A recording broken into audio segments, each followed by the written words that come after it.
ಇದುವರೆಗೆ ತೆರವಾಗಿದೆ? ಒಂದು 15,000 ಕಿಲೋಮೀಟರ್ ಇದೆ, ಅಟ್ಲೀಸ್ಟ್ 2,000 ಕಿಲೋಮೀಟರ್ ತೆರವು ಮಾಡ್ತೀವಿ ಅಂತ ಹೇಳಿದ್ರೆ ಎಷ್ಟು ಆಗಿದೆ ಸರ್? ಮೊದಲನೇ ದಿನ 76.53 ಕಿಲೋಮೀಟರ್ ಆಗಿತ್ತು.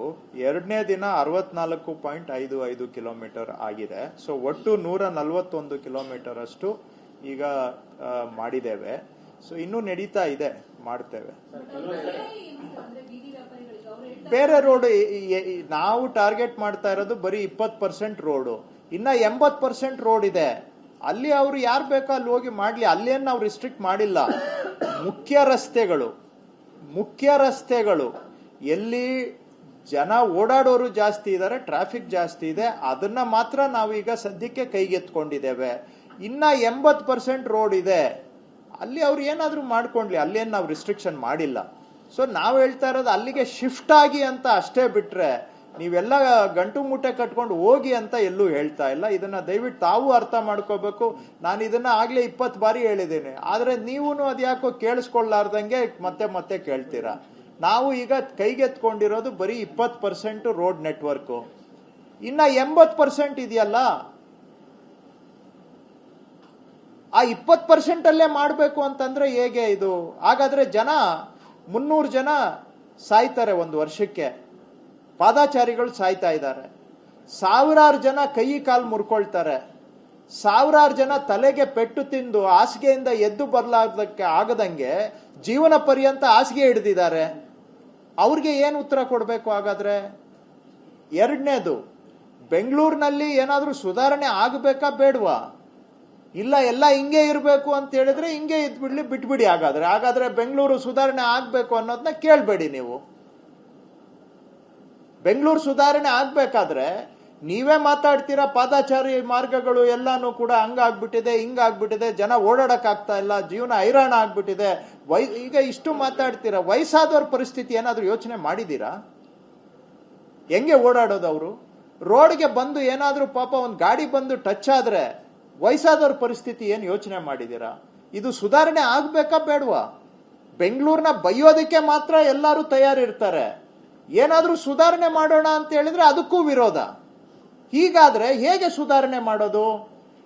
ಎಲ್ಲ ಸರಿ ಇದೆ, ಬೆಂಗಳೂರಲ್ಲಿ ಬಿಟ್ಬಿಡಿ, ಹಿಂಗೆ ಇದ್ದು ಬಿಡೋಣ ಅಂತ ಎಲ್ಲರೂ ಸೇರಿ ಹೇಳಿ ನಾವು ಸುಮ್ಮನೆ ಇರ್ತೀವಿ. ನಮ್ಗೆ ಯಾಕೆ ಇದನ್ನೆಲ್ಲ ನಿಮ್ಮ ಕೈಲಿ ಅವ್ರ ಕೈಲಿ ಬೈಸ್ಕೊಂಡು ಎಲ್ಲ ನಾವು ಅನ್ಪಾಪ್ಯುಲರ್ ಆಗಿ ಯಾಕೆ ನಾವು ಮಾಡಬೇಕು ಇದನ್ನೆಲ್ಲ? ಇದರಲ್ಲಿ ಏನಾದ್ರೂ ನಮ್ಗೆ ಲಾಭ ಇದೆಯಾ? ನಮ್ ವೈಯಕ್ತಿಕ ಏನಾದ್ರೂ ಇದೆಯಾ? ಯಾರ್ದಾದ್ರೂ ಪರ್ಸನಲ್ ಇಂಟ್ರೆಸ್ಟ್ ಒಬ್ಬರದು ಇದೆಯಾ? ಅಥವಾ ರಾಜಕೀಯ ಉದ್ದೇಶ ಇದೆಯಾ? ಏನಿದೆ ಇದರಲ್ಲಿ ಹೇಳಿ? ಯಾಕೆ ಮಾಡ್ತಾ ಇದ್ದೀವಿ? ಸಾರ್ವಜನಿಕರಿಗೆ ಅವಶ್ಯಕತೆ ಇದೆ, ಸುಪ್ರೀಂ ಕೋರ್ಟ್ ಇದನ್ನ ಮಾಡಬೇಕು ಅಂತ ಹೇಳಿದೆ. ಇಷ್ಟು ಇದ್ರೂ ಕೂಡ ನೀವು ನಮ್ಮನ್ನೇ ಪ್ರಶ್ನೆ ಮಾಡಿದ್ರೆ ನಾನು ಏನ್ ಹೇಳ್ಬೇಕು? ಹೇಳಿದ್ದನ್ನೇ ನಾವು ಹೇಳ್ತಾ ಇದ್ದೀವಿ.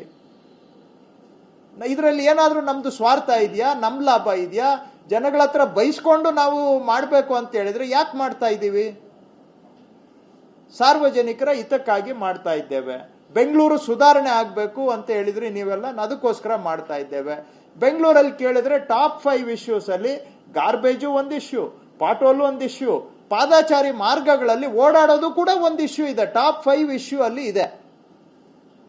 ಬೆಂಗಳೂರಿನ 5 ಪ್ರಮುಖ ವಿಷಯಗಳಲ್ಲಿ ಪಾದಾಚಾರಿ ಮಾರ್ಗದಲ್ಲಿ ಓಡಾಡುವಂತಹದ್ದು ಕೂಡ 5ರಲ್ಲಿ ಒಂದು ಮುಖ್ಯ ಇಶ್ಯೂ.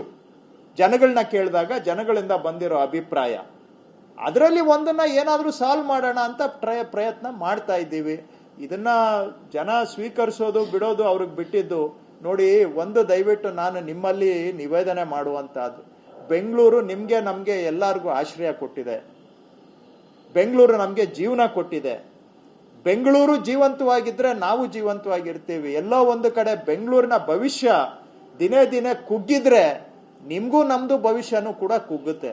ಅದಾಗೋದಕ್ಕೆ ಮೊದಲು ಬೆಂಗಳೂರನ್ನ ಸುಧಾರಣೆ ಮಾಡಬೇಕು ಅನ್ನೋದು ಸಂಕಲ್ಪ ಅಷ್ಟೇ. ಆದ್ರೆ ಇವತ್ತು ಕೆಲವರು ಆದ್ರೆ ಸಾರ್ವಜನಿಕರು ಸಪೋರ್ಟ್ ಮಾಡ್ತಾ ಇದ್ದಾರೆ, ಪಬ್ಲಿಕ್ ಅಲ್ಲಿ ಸಪೋರ್ಟ್ ಇದೆ. ಅದಕ್ಕೆ ನಾನು ಅವರೆಲ್ಲರಿಗೂ ಧನ್ಯವಾದ ಹೇಳ್ತೇನೆ. ಯಾರ್ಯಾರು ಪಬ್ಲಿಕ್ ಸಪೋರ್ಟ್ ಮಾಡಿದ್ದಾರೆ ಅವ್ರಿಗೆಲ್ಲ ನನ್ನ ಧನ್ಯವಾದ.